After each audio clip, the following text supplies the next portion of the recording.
Nous sommes toujours à la Foire d'Afrique, le marché de Noël, et je suis en compagnie de Koulou Haïdar, qui nous vient tout droit de Marseille et qui est venu représenter le collectif des femmes comoriennes de France. Bonjour Koulou Haïdar. Bonjour. Est-ce que tu peux nous parler un peu de ce collectif associatif et de ce qu'il fait un peu sur la France? Je sais que vous êtes présent aussi bien à Marseille que sur Lyon et sur une autre ville aussi. Paris. Paris aussi? Oui. D'accord. Ben, je te laisse nous présenter du coup le collectif. D'accord. Merci. Bonjour à tous.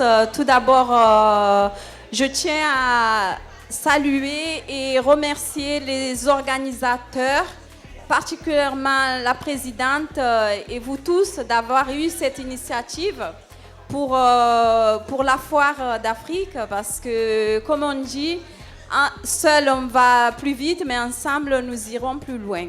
Alors, effectivement, j'ai entendu parler de la Foire d'Afrique. J'ai dit qu'il est absolument normal que je sois là. De Marseille, j'ai pris le train sans hésitation pour venir soutenir et donner de la force et vous dire encore une fois bravo. Je suis parmi les membres fondateurs du collectif des femmes engagées comoriennes de France qui se trouve, comme vous l'avez bien dit, à Marseille, à Lyon et à Paris. D'ailleurs, c'est à Paris qu'on est le plus nombreuses. C'est pour ça que je tenais que c'était important de venir dans un événement pareil. Ici à Paris, nous avons fait des sittings, nous avons fait des événements à Sarcelles. Et pour notre collectif est né suite à des violences faites aux femmes. Nous luttons contre les violences et l'impunité des viols, que ce soit en France et aux Comores. Voilà. Nous sommes une vingtaine de femmes comoriennes, mais c'est ouvert à tout le monde parce que vous savez que c'est un fléau mondial, ne touche pas que les Comores, même à Marseille ou de partout.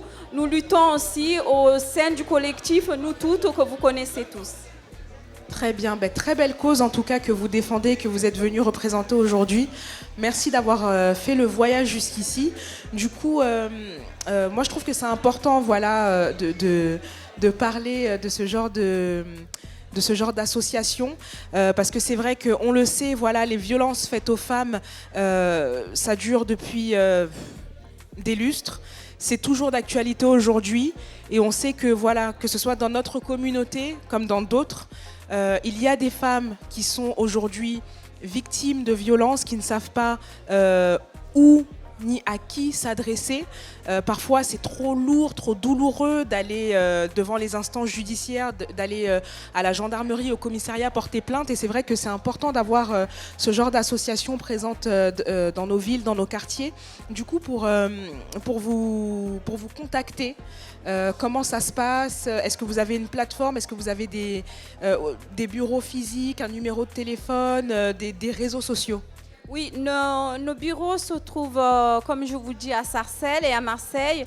Mais nous avons Facebook, une page Facebook qui s'appelle Narizambe, ce qui veut dire, en comorien, osons le dire. Parce que comme vous le savez, partout, la victime, elle n'ose pas en parler. Moi, ce que je peux vous dire, que écoutons et apprenez à écouter les victimes, apprenons à ne pas les juger, les soutenir, les aider.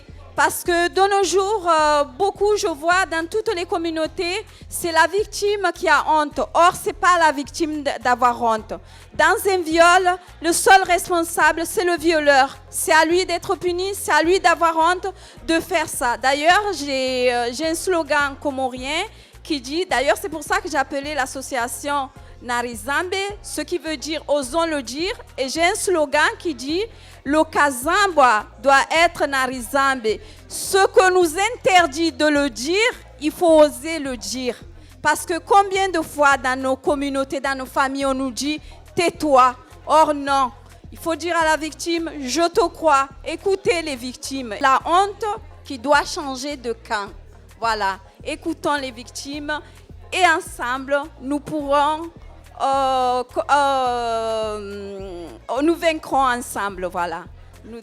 La honte doit changer de camp. Vous avez tout à fait raison et c'est une très belle cause encore une fois. Du coup, que vous soyez que vous vouliez être bénévole pour l'association, que vous connaissiez quelqu'un dans votre entourage qui subit des violences ou que vous soyez vous-même victime de violences, n'hésitez pas à les contacter. Donc, ils ont des bureaux physiques à Marseille, à Lyon, à Paris.